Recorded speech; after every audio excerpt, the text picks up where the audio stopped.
There you There we go. All right.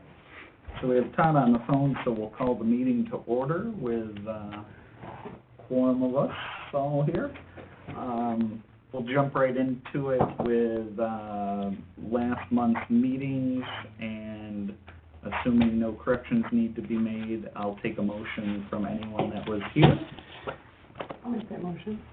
Darlene, in a second. We'll play the game between Harry and Janine today for second. I'll second. Janine, thank you. All those in favor of accepting the minutes? Aye. Aye. Any opposed? All right, thank you. Bob is absent, so we'll have Tom run through the treasurer's report in his absence. We've got the year-to-date August 31st financials. They're pretty straightforward with one exception.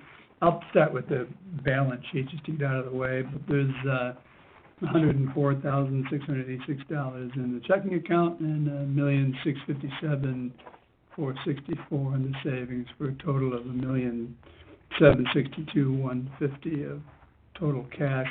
If you look under liabilities, the one thing, and we'll address that today, is we still have the due to other governments, which were the two pilot recapture payments to the state and to school district. Those total $36,3047. With the other bonds piece. So the fund balance as of August 31st was $1,446,920. For a statement of cash transactions, we did have interest from Evans Bank of $143. We did transfer $6,600 from savings to checking. The disbursements last month were pretty straightforward. The town for its monthly check mileage for me, some Norton antivirus work that J&B Computers did, our monthly Toshiba charge, Lon Smith, and then the Niagara Gazette was the, Bison bag posting. So same, you can see that same $1,762,150 that ties out. Under the income statement, did have that interest amount. Expenses got assigned to the administrative contingency expense, the regular management fee, the operations building utilities was Lon Smith, the advertising and promotion, if you will, was that Bison bag posting again. So the net loss for the month was $6,506.09, and the year-to-date surplus through August was $36,619.07. So that's all I had. Any questions? I'll take a motion to accept the treasurer's report. So moved. Harry, I'll second it. second by Darlene, as we rotate through the three people present. And all those in favor? Aye. Aye. Any opposed? Aye. Thank you. And Tom, I'll save you on the bills if you don't mind. Sure. I'll just do it, I got it here. So our unpaid bills for September, Town of Lockport, $4,066.52. That includes a little bit of credit card expense. Tom for mileage, $53.70. The copier maintenance agreement, and then 2 months. And 2 months. Thank you. And then the broken out figures that Tom was talking about for the J&R door pilot recapture. You can see $32.21.65 going to Starpoint, and $408.82 going to the New York State Tax Department, which that should be exciting when they get a check back from us. Yeah. They'll probably wonder what to do with that. So the total is $77.99.25, and I'll make the motion that we pay those bills. Would anyone like to second? I'll second. Janine, all those in favor? Aye. All right. Tom, we'll throw it to you for the administrative director side.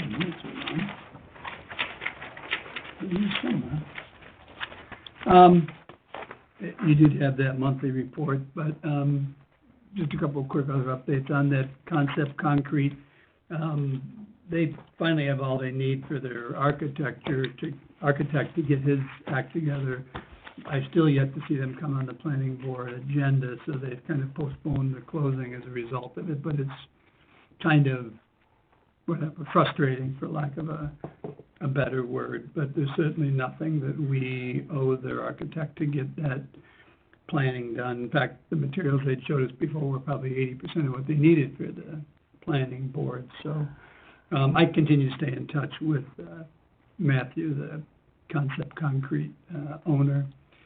The Beisenbag agent agreement was signed. All the various tax forms were sent to them. I did have a good conversation with the turns out it's the owner's wife of Advanced Building Contractors, just to make sure they really did understand which forms to use with what, and why we had sent them extra ones to be used for the various subcontractors and so on. So that should go smoothly, if you will. And then there's been decent press coverage, both locally, and then I just get the kick out of, I have no idea how they found out about that, but a national plastics magazine that contacted me. And then what was even weirder about that was when the Union Sun, 2 weeks later, finally called me. Their source that put that on the radar screen was this plastics magazine. So I don't know what they're doing reading, or whether the plastics magazine sends it out to the local town. But I said to that Ben, I said, well, that's bizarre, because I clearly sent you to your attention a press release. So whatever, but it's funny. I did not go hunt down plastics magazine to see what that was all about. I sent you some pictures yesterday, but here's glossies of the Commerce Drive extension that's 100% complete. Kudos again to the town highway department. They, really stayed right with it and did a really nice job. One side's fully ditched like you'd expect it to be and then on the shoulder side where you see the stone, there is a drain at the far end in case the topography of the finished Beisenbag is high enough that you need that to kind of drain into it, and it runs down the shoulder and over into the drain. There's a small culvert pipe there. So he's got it blocked off this week, which certainly makes sense. I think he's going to keep it blocked off until next week. There really is no reason even for the trucks with Beisenbag to go down through that. They have a construction road, and so hopefully that'll hold up, but that's done. I've not gotten the bills yet. According to Dave, those will be in the ballpark of what we previously approved, so I'll let you know at the next meeting. Less importantly, the town website homepage is complete. Tomorrow we'll make some decisions on what all the inside pages will look like, at least in the template, so that should really have things ramp up. I do later today have a meeting with Emerson Renwick. If you're not familiar, they were certainly one of the original tenants in the park and did at one point have a pilot. I would say, there's only probably 4 or 5 employees there, but I've not really established much of a relationship. I've been by, I've dropped off brochures, they're certainly in our distributions, but Niagara County was sort of successful. They do kind of these business retention visits, and they always invite the local entity. So they were somehow more successful than me in getting a meeting. So I am anxious to be able to get there today at 10:30 and establish a better relationship with them, just out of principle. So that's today at 10:30. The New York State Economic Development Council's conference is still on in Cooperstown, September 29th and 30th, and I've yet to start to get materials of, 100% masking or whatever kind of protocols you expect to see go into place, if you will. So I'll let you know, but anyway, as an FYI, I'd be out of the office on the 29th and 30th at that conference. Maybe because they have to. We did receive what seems to be our annual series of questions from the Office of State Controller on our 2021 Paris submittal.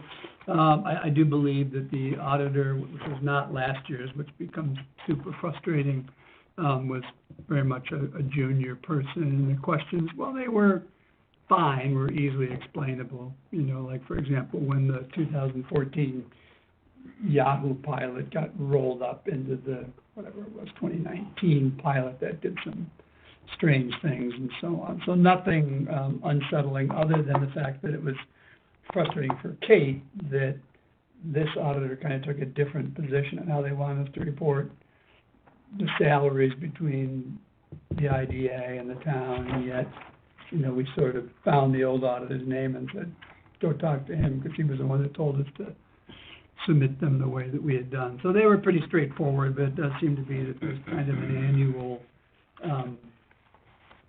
series of questions that come, and then as usual, you don't hear anything. Just one other item that came up as of yesterday, it'll be a little bit of a pain in the neck.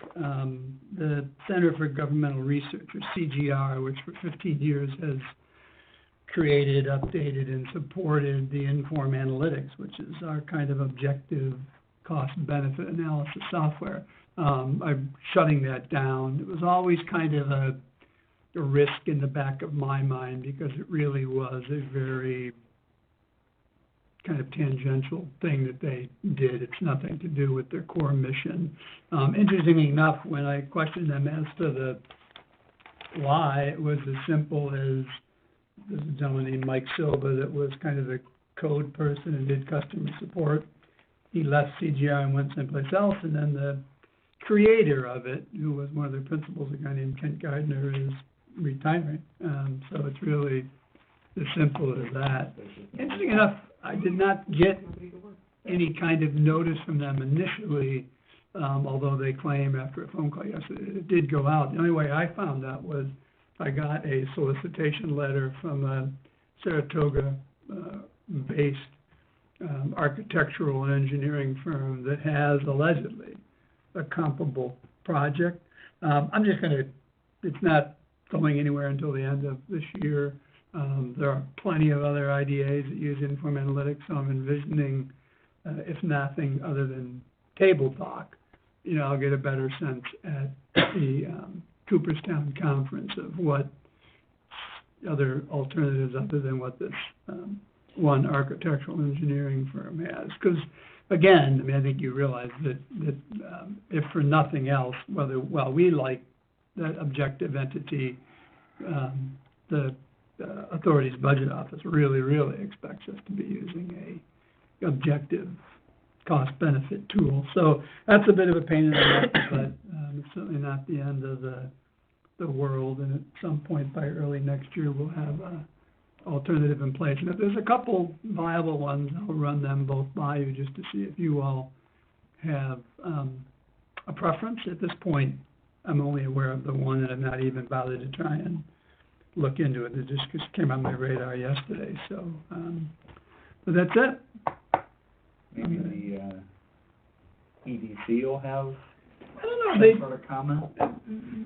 This Kent Gardner let me know that he had alerted the EDC that they were shutting that down. I emailed Ryan Silva from EDC yesterday saying, hey, maybe it's too late, but it'd be interesting to have some sort of a little side discussion at the conference that, you know, makes all of us aware of what other alternatives are out there. So, yeah. Interesting discussion with that Kent Gardner as an aside. I mean, he starts to talk to you about Long Island, for example, and if you take the town of Lockport, in some of those big cities and villages, I think Hempstead, you have the county that has a staffed and functioning taxing jurisdiction. You have the town that does.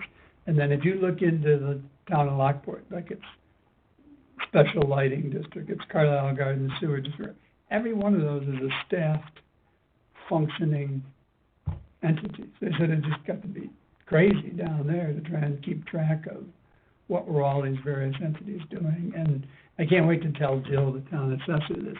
You know what the average percentage of equalization percentage, if you will, of assessment is at Long Island? 1%. I mean, we get wigged out at 88%, but I think those home prices are so crazy that it's set at 1% of value at this point. So just make it the right number. Yeah, but it just goes to show that it is a challenge for whoever supports software like this, not for upstate New York. Upstate New York's very clean and cut and dry and straightforward, but just imagine trying to build a software that has all that and keeps track of that and changes and so on and so forth. But anyway, at some point early in the year, I'll let you know of what alternative or alternatives exist, and we can take a look at those, so. Okay. Anyone have any questions for Tom? All right, moving on. Dan or Tom, anything on the attorney side that is not for executive? Mine is for executive session. Okay. Anything you want to touch on with J&R, just, it's all No, I think the done? one issue was that, you know, I may have mentioned last time, we were a few bucks off on the Start Point scenario once they shared schedules. I have validated through the Director of Administrative Services that they're totally fine with the negotiated number, and that's obviously the check that will get signed and go out the door today with a cover letter, so, no, that's pretty much buttoned up. Cool, okay. Nothing showing for new business, so I'll take a motion to go into executive session for consultation with attorney. So moved. I'll second it. Harry and Darlene. All right, if we could hit mute.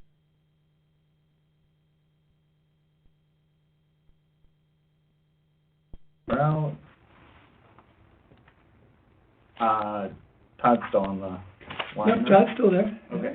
All right, so kind of circling back, we skipped over the work for the 2020 budget Yeah. review. Tom gave us numbers last month, and then we're looking at them in person here. And does anyone have any questions or any input? And just process-wise, we'll vote on it next month, so if you don't have questions today, you can certainly give them to us. I don't know, Janine, is this your first or second budget that you, second? So you realize somewhat of how we back into, certainly that's not the case on the expenses. I mean, we really try and nail down the expenses and then back into some of those movable revenue numbers, be it admin fees or gain on sale of property and so on. But other than the $50,000 under purchase of land and right-of-way, which is somewhat of a, placeholder, who knows number, all those other numbers are actual expense numbers that have been reviewed with year-to-date July annualized and, a few minor tweaks here or there, but yeah, if you have questions between now and October, I'll be happy to answer those, and we will have it on there as an official vote in the October meeting. The only thing I saw, Tom, is the bond interest number. Yep. It should just be 900, I think, because 1.5% on 60,000 will give us a $900 charge instead of the 5. Not a big change, but just. Yeah, I wonder how that, that's interesting. Okay. Yep. Everything else looks really good, though.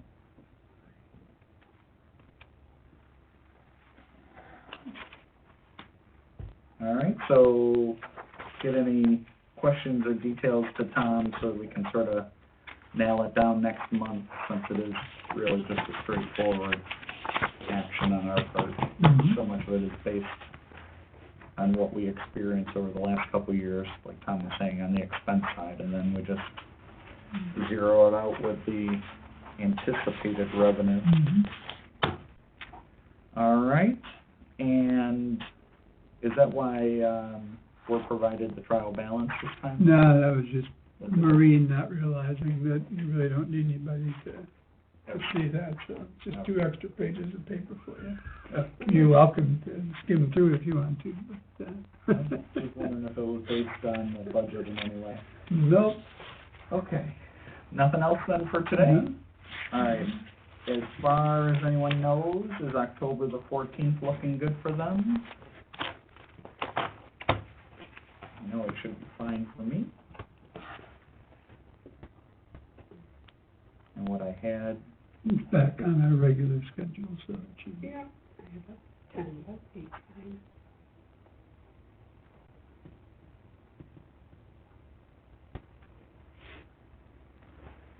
November becomes, I think we already made the adjustment. I think so, yeah. November would be moved a week later, but that'll be fine. Okay, so barring any, quorum issues, we'll plan on meeting October the 14th, 8 a.m. right here. And I'll take a motion to adjourn. So moved. Seconded. Janine and Harry, all right. Thanks, everybody. Good one. Thanks, Todd. Thanks, Todd. All right, see you, take care. Appreciate it, take care. Yep. 30 minutes flat. Yeah, nice. See, you coming in I think late? Coming in late. I think I sent that Barclay Damon your information, and I'll resend it to her again. I said, I think I already told Barclay Damon, Stephen Norris, and her information, but I'll give it to Well, her I again. got It's a just 7 on the, o'clock, actually, meeting. And it's Yahoo like 10 to 8. information, I gotta so. go. I gotta be there in like 10 minutes. She must not have much else to do, because she reached out to me yesterday and said, oh, well, if you're aware of any of the issues ahead of time, maybe I can, and I'm like, well, no, I said it would be attorney to attorney, so. She said, oh, that's fine, that's perfect, or whatever. Cam Road. so. She did. And I was already in the center of the. I shouldn't say she's local, but she is, I'm pretty sure she's a I city. don't wanna we go. closed it. School.